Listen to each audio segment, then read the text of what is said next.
America once had hundreds of black towns. Some had banks, newspapers, hospitals, thriving business districts. They were built by black Americans determined to create communities of their own. Many flourished. Some survived for generations. But today, most Americans have never even heard their names. In this video, we're visiting 6 forgotten black towns whose stories reveal one of the most remarkable and least known chapters in American history. Let's begin. Boley, Oklahoma. If someone told you that one of the most successful black towns in American history once had its own banks, electric company, newspaper, and thriving business district, you might assume it was located near a major city. It wasn't. It was Boley, Oklahoma, a small town on the prairie that became one of the most remarkable examples of black self-determination in the United States. Boley was founded in 1904 along the Fort Smith and Western Railroad. At the time, Oklahoma Territory was attracting thousands of settlers, and many formerly enslaved families saw it as a chance to own land and build a new life. Unlike many communities where black residents faced constant restrictions, Boley was established as a town where black families could own property, start businesses, and govern themselves.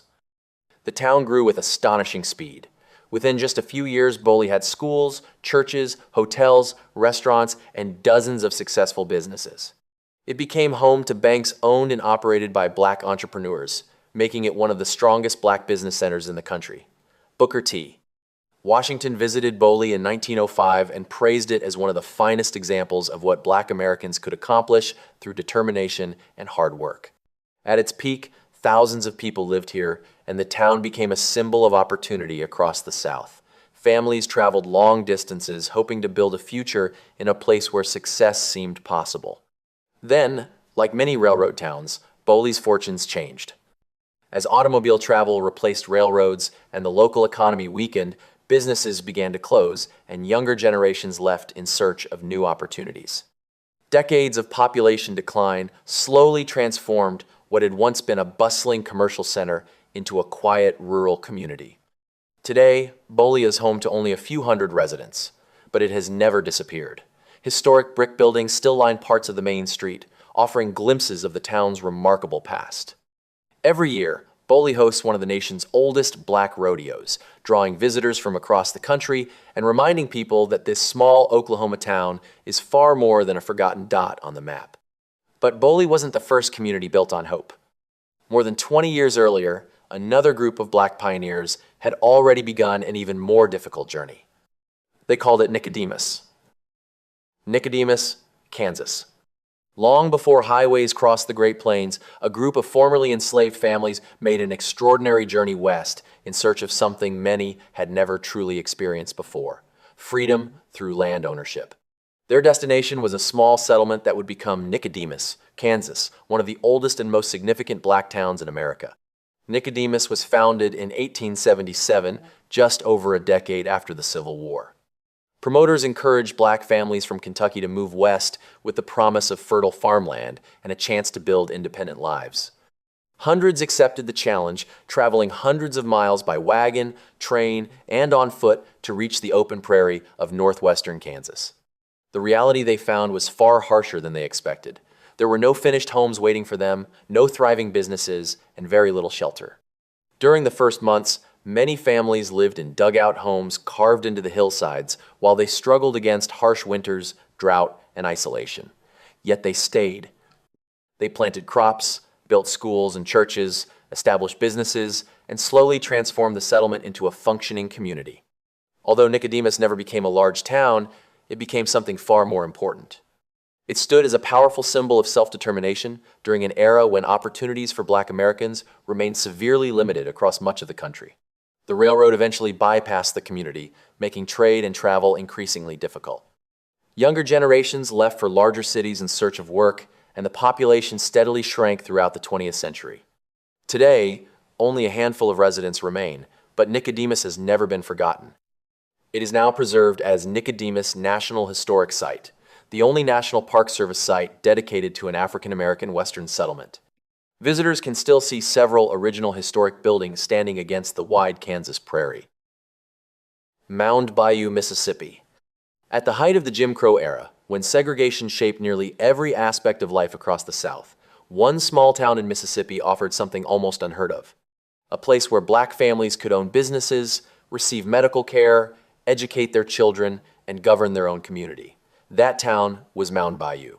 Founded in 1887 by Isaiah T. Montgomery and his cousin Benjamin Green, both formerly enslaved men, Mound Bayou was built with a bold vision. Instead of waiting for opportunities to appear elsewhere, they believed black Americans could create a prosperous community on their own. Surrounded by the rich farmland of the Mississippi Delta, the town quickly attracted families searching for independence and a chance to build a better future. Mound Bayou developed into a thriving center of commerce and education. It was home to successful farms, locally owned businesses, schools, churches, and one of the most respected black hospitals in the South. The Taborian Hospital became a lifeline for thousands of African Americans who were often denied proper medical care elsewhere under segregation. The town also supported black professionals, entrepreneurs, teachers, and doctors, making it one of the strongest examples of economic self-sufficiency in the region. Visitors from across the country came to see a town where black leadership wasn't the exception. It was simply everyday life. Mechanized farming eventually reduced agricultural jobs. Younger generations moved to larger cities, and local businesses struggled to compete with changing regional economies. Its population gradually declined throughout the 20th century. Today, Mound Bayou remains a living community rather than a ghost town. Many historic buildings still stand, and the town continues to preserve its remarkable legacy. Eatonville, Florida. Just a few miles north of Orlando sits a town that most travelers drive past without a second thought. But hidden among Central Florida's busy highways is one of the most historically significant communities in America.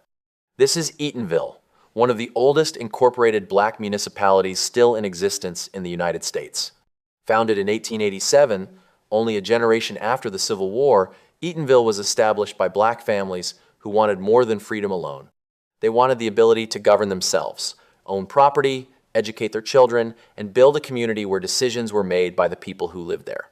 Residents built churches, schools, businesses, and local government institutions, creating a community that offered opportunities rarely available to black Americans elsewhere in the South during the era of segregation. But Eatonville became known for something even more lasting than its independence. It was the hometown of Zora Neale Hurston, one of America's most celebrated writers and a leading figure of the Harlem Renaissance. Growing up in Eatonville gave Hurston something few black authors of her generation experienced: a childhood surrounded by black leadership, successful businesses, and neighbors who shaped their own community. That experience would later influence many of her most famous novels and essays. As nearby Orlando expanded throughout the 20th century, Eatonville became surrounded by one of Florida's fastest-growing metropolitan areas. The town never disappeared, but its unique identity was gradually overshadowed by the rapid growth of the region around it. Today, Eatonville remains an active community with fewer than 3,000 residents. Every year, it hosts the Zora Neale Hurston Festival of the Arts and Humanities, attracting visitors from across the country who come to celebrate literature, history, and the town's legacy. Langston, Oklahoma. Many historic black towns slowly faded away as the 20th century unfolded. Businesses closed, populations declined, and younger generations moved elsewhere. Langston took a different path. Founded in 1890, just before Oklahoma became a state, Langston was established by black settlers, searching for the same dreams shared by many other all-black communities: a place where they could own land, build businesses, educate their children, and shape their own future.